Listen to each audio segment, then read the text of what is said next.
Apa kabar semuanya? Lama ya saya tidak membuat video.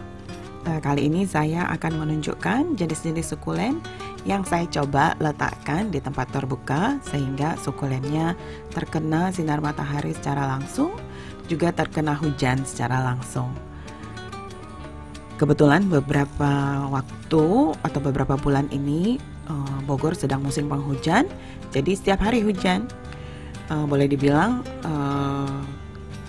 setiap sore itu hujan, walaupun kadang-kadang ya sampai ke malam hari hujannya. Nah, kalau hujannya terjadi di sore hari, saya bisa melihat bahwa air hujannya memang betul-betul mengenai sukulennya seperti yang terlihat di video ini.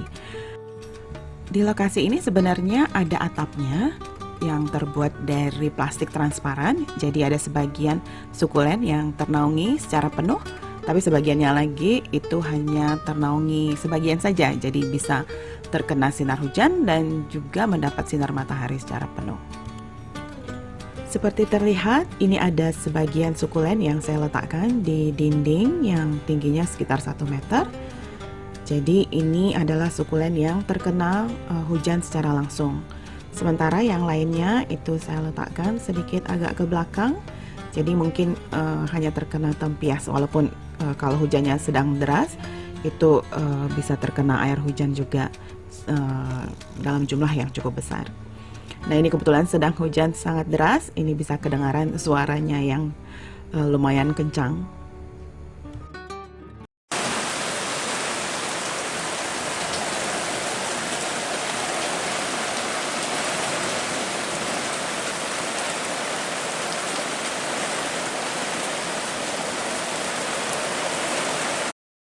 Nah, ini besoknya, ini kelihatan tanaman segar. Ini yang paling kiri Kalanchoe behartii. Kemudian ini kita lihat ada Graptopetalum paraguayans. Ini saya nggak nyangka bahwa ternyata ini bisa diletakkan di tempat atau dihujan-hujanin gitu ya. Dan kemudian ini adalah Kalanchoe daigremontiana. Sebenarnya ini usianya sudah cukup tua ya, tapi karena dia dapat sinar matahari yang cukup jadi compact. Nah, kemudian ini adalah Stapelia gigantea yang dicampur dengan midleaf. Jadi dia bisa tumbuh di tempat yang banyak airnya gara-gara dicampur dengan midleafnya yang memang suka air. Kemudian ada aloe yang saya tidak tahu ini nama aloenya, aloe apa ya. Kemudian ini adalah yang juga daigremontiana, usianya tadi sama dengan yang kecil itu. Nah, kemudian kita bisa lihat ada anakan dari daigremontiana yang sudah besar-besar. Di belakang itu Kalanchoe marmorata, dan ini adalah Cotyledon campanulata. Nah, ini adalah Graptosidum francescobaldi. Yang di belakang itu adalah Kalanchoe orgialis. Nah, ini di depan ini tentunya Kalanchoe tomentosa. Ini adalah Sedum adolphi. Kelihatan sedikit menghitam. Ini sempat jamuran, tapi setelah dipindah membaik. Kemudian ya, ini kelihatan sekali bekas hujannya ya, di tempat pembibitan. Oke, ini adalah satu Graptoveria tituban kalau tidak salah ini. Kemudian ada Portulacaria afra yang jenis variegated. Nah, ini adalah Kalanchoe ini laciniata kalau tidak salah. Ini adalah Christmas tree plant. Dan ini adalah Sedum donkey's tail. Ini kebetulan saya campur dengan beberapa sukulen yang lain seperti Cotyledon tomentosa dan ada Crassula di belakang itu. Oke, ini adalah Kalanchoe laxiflora, dan juga ada Kalanchoe delagoensis. Nah, ini tadi adalah anakan dari daigremontiana. Nah, ini saya suka sekali. Ini adalah Cotyledon pendens. Jadi kalau melihat yang bentuknya yang gendut, montok, ini kalau dibandingkan dengan yang tidak diletakkan di tempat yang terbuka seperti ini, itu kita bisa melihat yang biasanya ya itu dijual dalam bentuk seperti ini. Jadi seolah-olah dia mengalami etiolasi. Ya, jadi ini umumnya seperti ini. Jadi kalau kita letakkan di tempat yang mendapat banyak sinar matahari dan juga seperti yang saya punya ini dia terkena hujan gitu ya, dia bisa sangat kompak sekali dan jadi gendut gitu ya. Nah ini kemudian adalah Rhipsalis, saya nggak tahu ini Rhipsalis yang jenis apa. Ini adalah Graptopetalum moonstone. Ini kelihatan batangnya agak berjamur. Jadi saya pindahkan dari tempat yang lama. Mudah-mudahan ini semakin membaik. Dan ini salah satu jenis Rhipsalis juga. Saya nggak tahu nih jenisnya apa Rhipsalisnya. Ya ini sudah agak lama sebenarnya di sini, tapi masih kelihatan seolah-olah masih kekurangan air. Padahal setiap hari kena hujan. Nah di sini juga di pot ini saya letakkan daun Sedum Adolphi. Saya sedang melatih supaya dia lebih tahan terhadap air. Nah ini belum tumbuh ya yang moonstone-nya. Kemudian di sebelah kanan, nah ini Graptosidum Francesco Baldi. Ini cantik sekali dia karena sangat compact gitu ya. Jadi kalau diletakkan di tempat biasa gitu, jadi dia kelihatan agak mengalami etiolasi gitu. Tapi karena ini dia di tempat ya yang kena matahari langsung, jadi sangat-sangat compact. Ini adalah Kalanchoe sincephala. Ini juga sangat compact dia. Ini sebenarnya boleh dibilang usianya sudah cukup lama, tapi ukurannya masih kecil sekali. Jadi ini bisa dibandingkan dengan satu temennya gitu yang satu usia boleh dibilang. Ini sudah sedikit lebih besar dan juga sudah menghasilkan semacam bunga ya atau anakan ya. Jadi ini sebenarnya anakan ya. Karena saya bisa menumbuhkan tanaman yang baru dari dari anakan tersebut ya. Jadi ini anakan yang saya tumbuhkan tadi dari yang seperti menggantung itu tadi. Oke, dan ini adalah Otona capensis. Jadi ini yang saya berikan ke teman-teman. Ini kelihatan potongannya. Ini saya punya cukup banyak di atas ini. Jadi jadi tanaman ini sangat menyukai air. Jadi sangat suka matahari, sangat suka air gitu. Jadi kalau saya lupa satu hari itu tidak saya siram, itu biasanya dia akan sedikit mengecil daunnya dan warnanya jadi agak keabu-abuan gitu. Tapi kalau dia dapat sinar matahari yang cukup, kemudian dapat air yang cukup, itu biasanya warna batangnya itu ungu dan daunnya juga jadi berwarna hijau yang sangat cerah seperti ini. Saya punya 3 pot di sini.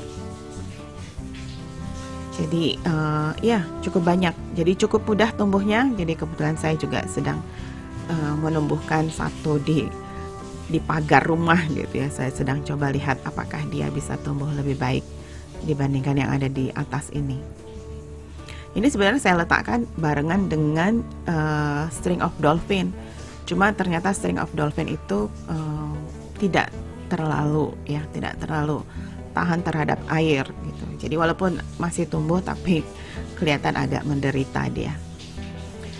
Oke, nah ini saya kurang tahu ya ini. Kalau yang ini sih ya Kalanchoe tubiflora ya, salah satu mother of thousand juga gitu. Dan yang sangat compact. Nah ini saya nggak tahu apa ini dalam pot ini. Kalau tidak salah ini Sinocrassula yunanensis. Tapi memang secara umum di Bogor nggak cocok itu Sinocrassula yunanensis. Oke, nah ini adalah Kalanchoe delagoensis. dan juga sangat compact. Jadi kalau dia compact itu ternyata cantik banget. Ini adalah Aloe Christmas Carol kalau tidak salah. Dia rajin sekali berbunga. Nah ini kalau tidak salah adalah bunga yang ketiga. Dan ya sebenarnya tidak banyak ya bunganya, tapi ya lumayan cantik warnanya. Nah di belakang itu adalah kalanchoe petchenskoi yang cukup besar. Ini saya letakkan dalam satu pot yang besar bareng dengan Portulacaria afra yang ukurannya juga sudah lumayan besar. Jadi di pot ini juga ada Rhipsalis kalau tidak salah, itu di tengah-tengah. Dan saya nggak tahu itu yang hijau itu apakah agave karena masih kecil, jadi saya nggak tahu ini apakah jenis agave atau bukan. Oke, nah jadi yang berikutnya ini di bawah, ini juga terkena hujan. Ini katanya sih Wijaya Kusuma ya, saya nggak tahu. Nah ini adalah agave Victorianae kalau tidak salah namanya. Ini sudah ada anaknya, anaknya 3 ya. Jadi ini mungkin akan bisa saya pisahkan dalam waktu yang dekat. Ini cantik, ini warnanya hijau dan kekuningan. Kemudian, nah ini sudah di barisan yang lebih belakang. Nah ini bisa kelihatan. Ini beberapa Echeveria, jadi saya tidak meletakkan langsung di bawah hujan gitu ya. Jadi ini di barisan yang sedikit lebih ke belakang. Jadi sebenarnya kadang-kadang bagian ini juga bisa terkena tempias gitu, tapi jumlahnya sangat kecil. Jadi ya saya memanfaatkan daerah ini karena daerahnya lokasinya itu punya sirkulasi udara yang sangat baik gitu. Jadi saya tidak perlu terlalu khawatir dengan jamur, walaupun bisa kelihatan di sini ada yang terserang jamur juga gitu ya. Yang tadi bintik-bintik hitam itu adalah jamur. Ya, jadi ini Cotyledon maculata ya. Jadi kelihatan sekali bintik-bintik jamurnya. Ini tituban ya, Cryptoperia tituban. Saya nggak tahu yang di belakang itu Echeveria apa ya. Nah ini saya punya 2 kaktus yang waktu saya beli itu sebenarnya ukurannya sudah besar, dan saya pikir tadinya dia tidak akan tumbuh gitu. Ternyata dia tumbuh banyak sekali anakannya. Maksudnya tunas yang baru ya, tunas barunya banyak sekali. Kemudian ini yang bawah, lupa apa ya namanya. Iya, sebangsa sedum ya. Saya lupa sedum apa ini jenisnya. Nah ini adalah cikal bakal yang akan saya pindahkan juga ke daerah yang kena hujan. Jadi ini adalah Graptopetalum paraguayens. Ini masih anakan. Mudah-mudahan nanti kalau sudah sedikit lebih besar, ini bisa saya pindah ke tempat yang terkena hujan. Nah ini kelihatan sekali pada saat sinar matahari di sekitar jam 2 siang ini. Jadi dia mendapat sinar matahari yang ya cukup terik. Beda sekali dengan sebelumnya. Ini berikut ini saya mau menunjukkan 2 kalanchoe, yaitu kalanchoe daigremontiana yang sebenarnya usianya sama. Jadi usianya sama, saya lupa berapa tahun ini, sudah lebih dari 1 tahun ya. Jadi yang sebelah kanan itu sudah lama hujan-hujanan, yang di sebelah kiri itu tidak terkena hujan, jadi baru 1 bulan ini saya letakkan di sini, di lokasi ini. Jadi kelihatan sekali bedanya. Yang satu ini ya loreng-lorengnya itu sangat tegas gitu ya. Karena memang dia sangat compact daunnya, jadi lorengnya jadi sangat compact, jadi kelihatan sekali. Sementara yang ukurannya besar itu kurang begitu kelihatan lorengnya. Dan warnanya memang ya lebih muda ya, warna hijaunya. Kalau yang ini kan dia karena tidak mendapat air yang cukup, jadi dia mendapat sinar matahari yang cukup gitu, jadi dia sangat compact. Baik, demikian yang bisa saya sampaikan. Mudah-mudahan bisa membantu teman-teman bila ingin menempatkan sukulennya di tempat yang terkena hujan. Sampai jumpa.